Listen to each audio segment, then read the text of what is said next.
bisika nyonso bozali kolanda biso na mokolo na lelo nayebi bomesana komona Basile Kanda mingi na bémission ya français mais ebaluki lelo toyeli bino na lingala na émission oyo tobengi question d'actualité. Question d'actualité ezali émission topesaka bino na mobesano na mikolo nyonso na tango nyonso na français. Mais le le monde est dynamique, il n'est pas statique. Cela veut dire que question d'actualité et changer position et zongi na lingala. Tozongi ces missions na lingala pour te ebiete bandeko na biso ba congolais o baza na mboka o baza libanda baza na posa ya koyoka biso ya ko comprendre biso. Pour Congo eza ya opposition te, Congo eza ya majorité te, Congo eza ya biso nyonso ba congolais to pona ko botama ba congolais te to mi ponela nationalité wana te mais nzambe na mabongisa minae apona biso andima biso tozala ba congolais. Cela veut dire que problème oyo ya Congo ezo concerner biso nyonso lokola ba congolais. De photo chama boko na kati ya makambo oyo to lobela likolo ya likambo ya Congo.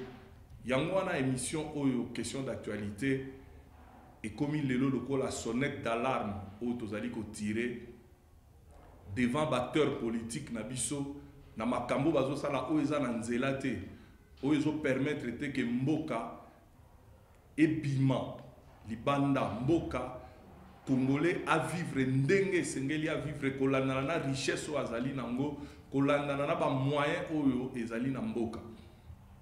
Yango lelo toponi sujet moko o ezali très important.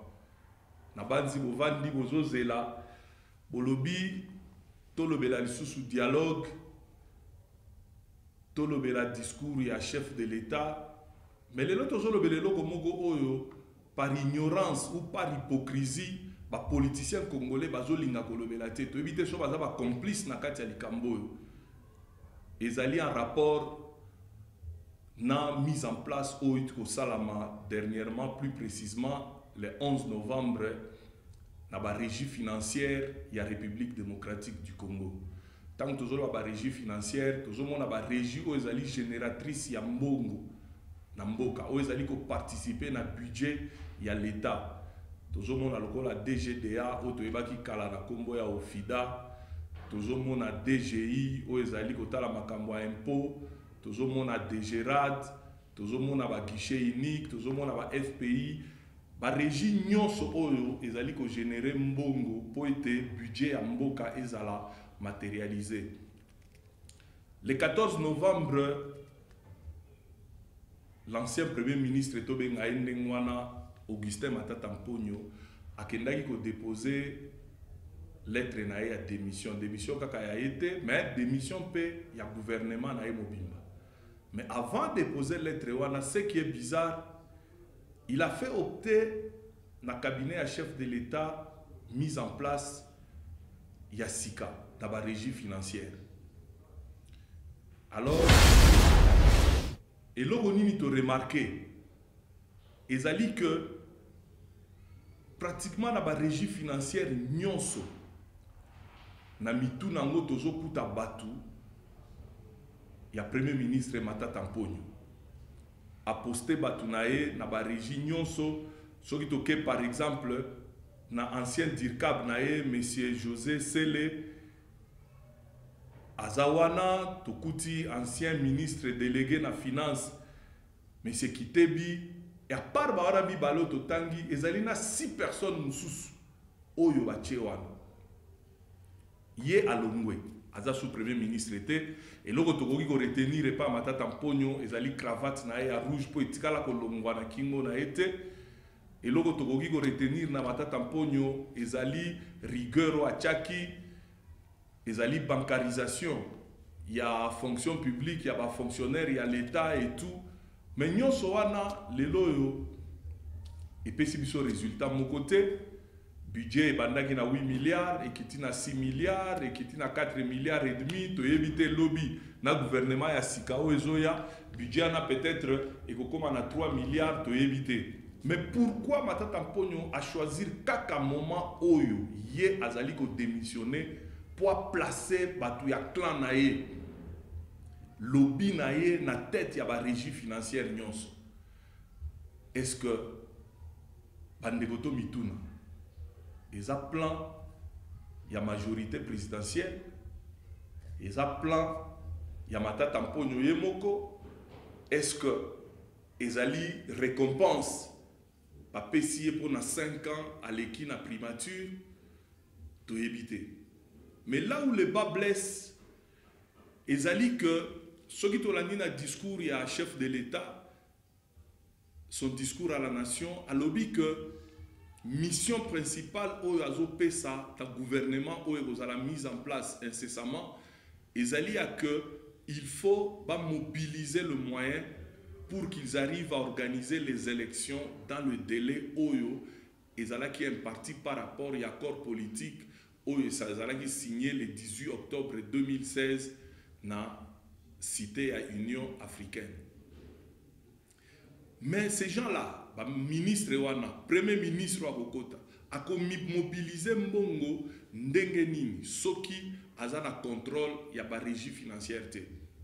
Soki totangi na ba journaux, totangi na ba publication nyonso bazoloba que 40% ya budget ya Congo ezouta na ba partenaires extérieurs, 60% eza généré na mboka.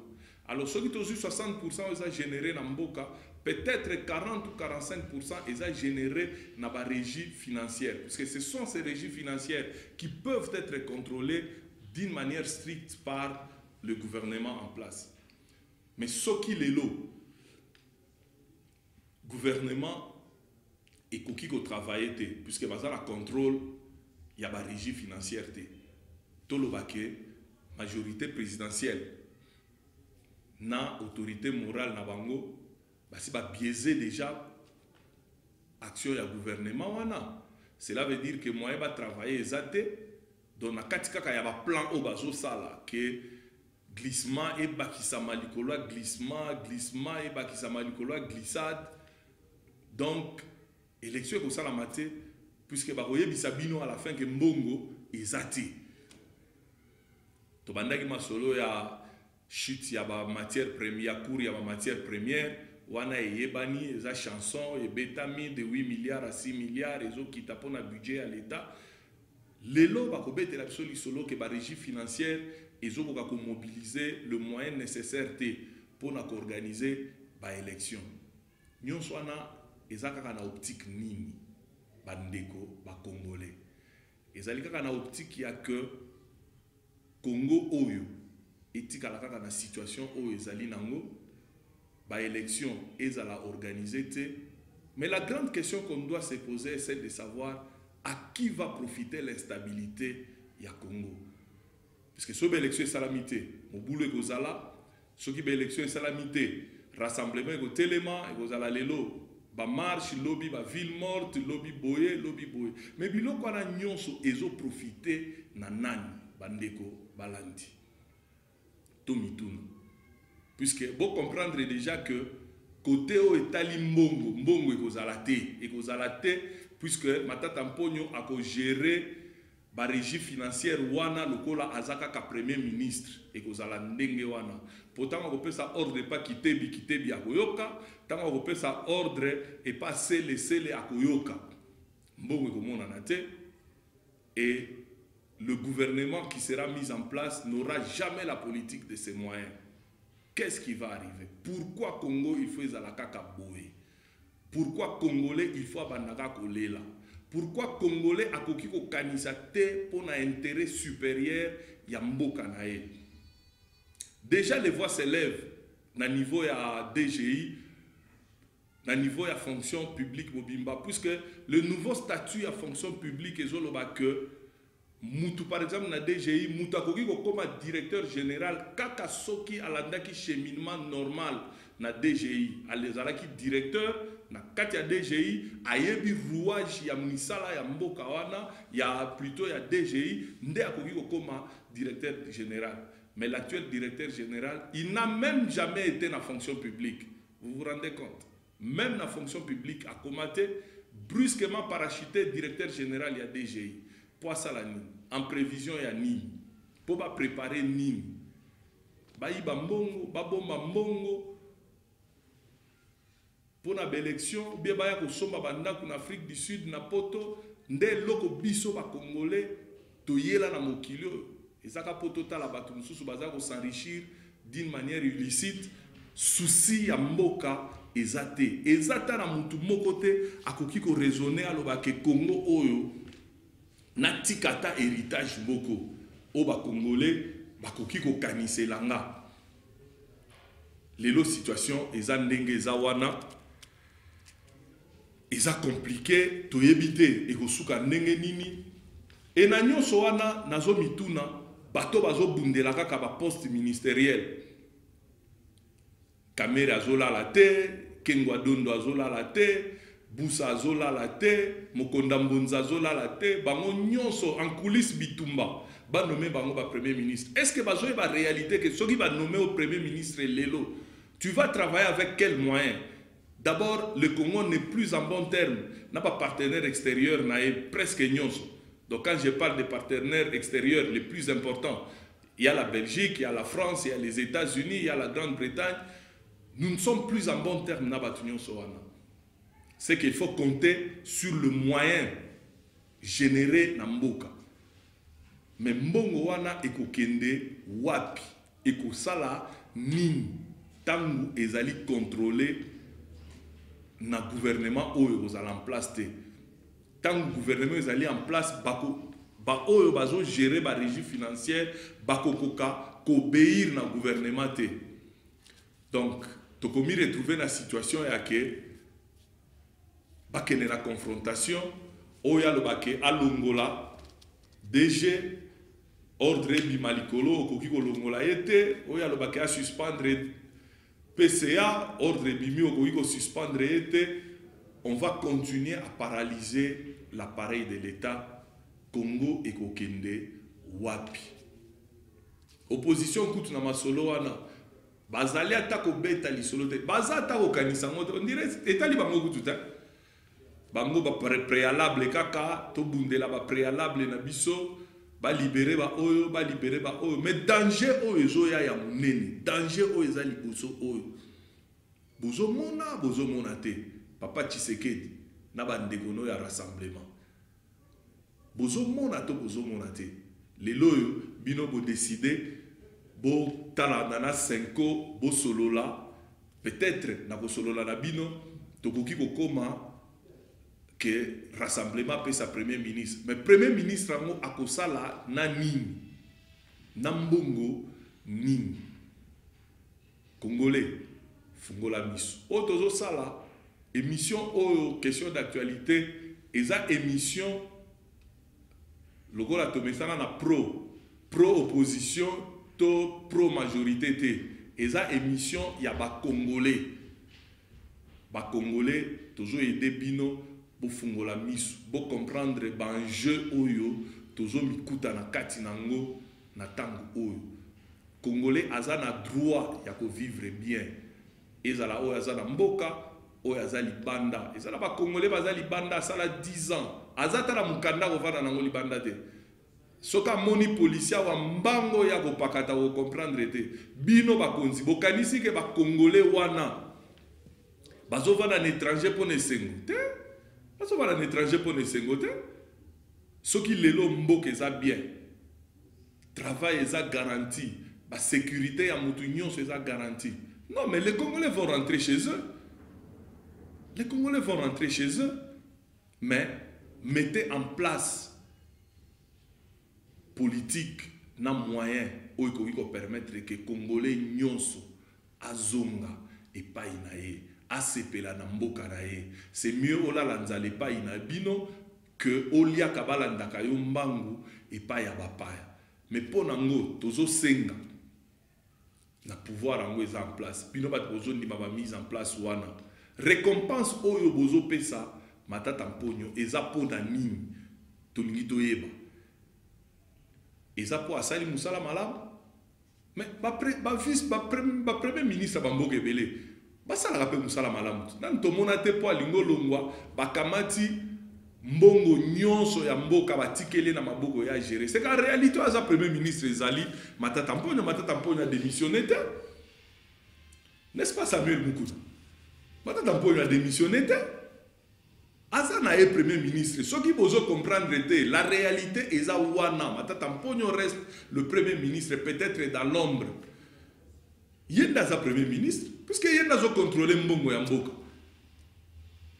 boko ya wana bobundi ti bokomi na pouvoir eloko moko te mbongo eza te après bozo sur l'opposition poubelle bachela bino soko bebisi koto ou bien koto mon intérêt no eza te ozongi mbangu na rassemblement soko po komi na rassemblement ngo oya pesa ka mbongo na rassemblement apesi te ozongi mbangu ke ko signer accord bozo sakana na biso ba congolais ou bien bozo sala biso nini bokasi tozo sepela na bino makabo sala te bota la souci ya mboka bota la souci soki ata bino bana na bino bana États-Unis batangaka bana na bino baza na Afrique du Sud batangaka baza na bandaku batu bazate azolala chambre o lelo chambre o lobby mais pensez au moins na ba Congolo bazali kuna oyo kala bazalaka kolia 3 fois ekiti 2 fois ekiti 1 fois et comme il est là comme on lia par intermittence au bino moko bolo bakana Congo na délestage soki ba lié lelo lobby l'équipe bakolia lobby kuna.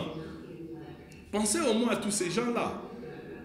Bokanisa nan pona batuana eloko nini bokoki ko sala. Legacy nini bokoti ke la mboka oyo bino bakonzi. Bino bato majorité, bino bato opposition. Vous vous battez, on est bien d'accord. Mais vous allez se battre pour na nini. Pour boti ke la Congo wana nini. Boti ke la biso ka ba problème. Boti la biso ka pasi Didi Faye tolembi mais eza problème te na banzi semaine prochaine déjà nazo annoncé bino tokolobelelo ko moko sujet mususu o tozali ko intituler les rassemblements libres ou en prison bokoyeba. Toujours réfléchir, on réfléchit ensemble. Soki oyo sika maele range suki, soki yo moni kokoki ko bakisa. Oyo bakisi, nyonso to sala ngo pona mboka, to sala ngo teke pona opposition, to sala ngo te pona majorité, mais to lingi lisusu nde ba aventure te. Congolais a lembi aventure.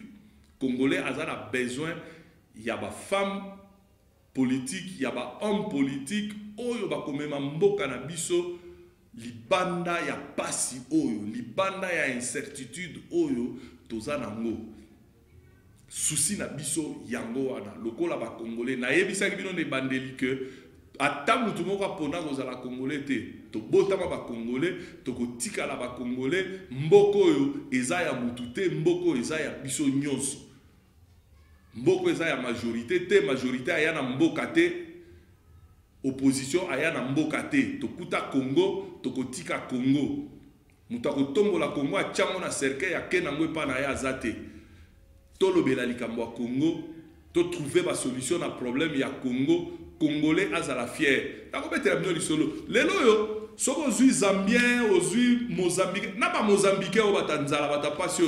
Soka ena passeport na ye na immigration a pesi. Bakotala kute lokote bafungoli kaka babetele caché à koti yaka kasi na passeport congolais bakobanda ko balusa yango ba tourner yango batali yango na likolo ba tosala nini biso ba congolais bino ba konzi boka ata sonité po bozala ba passeport diplomatique botambola nango siko biso nyonso 70 millions ana tozala ba passeport diplomatique tiens bozala na souci ya bandeko na bino bozala ba souci ya ba congolais muto ya botika muto awazate. J'espère que au ezalaki introduction, il y a une nouvelle version, il y a question d'actualité. Tokolobela, bokoyoka. Soki bosali bien ten opposition, tokoloba. Soki bosali bien ten na pouvoir, tokoloba. Le plus important, tozolobela pour Namboka, tozolobela pour Congo, Congolais, ayeba responsabilité na ye. Parne ya responsabilité na ko bonga ya mboka eza wapi tokotika lisusu tata mokolo moko bosala obozo sala wana. Eza bien te. Eza bien te. Vital Kamerhe, Boussa, Bokonda Mbonza, Kengwa Dondo, bino ba bozo bunde la primature ango. Ofungola misu. Soki te, bokokuta o babengaka coquille vide eloko ezate. Nyonso ese kenda etikali vide na sima boya ko ebisa biso ke moyen bo organiser be élection ezate po mbongo ezate. Toyebi bandaku, toyebi bandaku na bino, bokoluka sika bokokimela. Bokomona te. Congo eza mboka na biso nyonso. Boyeba yango, nazo répéter lisusu. Congo eza ya opposition te, Congo eza ya majorité te. Congo eza ya congolais nyonso. Aza la droit ya koloba pona mboka na ye, tango amoni ke eloko moko ya malonga ezo salama te. Toali ko interpeller bino bo bongisa mboka. To lembi ba aventure na bino. Bino ba politicien. To lembi bino. Soki na ba lemba bino te, biso to lembi bino ha. To lembi bino tisuka. Alors, merci. Tokomi na suka. Na yesa bino ezalaki bandelite. O ezaka e bandel. Bokanganga bomonela ngabi bokanganga. Nako ya pe ata bokangi ngabi. Bana nanga bazo nyoko ma famille zo nyoko ma na osani. Nalobaka boyoka. Bokanga so bokanga. Tokomi na suka ya émission na biso lelo. Merci na réalisateur na biso ya mikolo nyonso Misapia Pembe. Libandia Moukie, Samuel Mukuna, la différence. Merci na Didi Faya, merci na Sarah Connor, merci na Debi Chitamba, Wazaki Simaba Camera, Tobo Sanité, Dadi Dario, le numéro 1 à Las Vegas, na Nevada, à Fanda na Yoyoa Mystique, Ben Kosnova, na Manchester, et puis Mayoyo na Ngamoko, na Stockholm, merci, Esiko Zali. Kalate Tokozala Elongo. Merci Nabino Nyonso Balandi à TKRJ TV. Tokutani semaine prochaine pour un numéro ya Sika. Numéro 1, les rassemblements libres ou en prison. Nasilisi. Jeudi à partir de 21h, suivez les enjeux politiques de l'heure dans Ça fait débat. Ça fait débat qui vous sera présenté par Basile Kanda.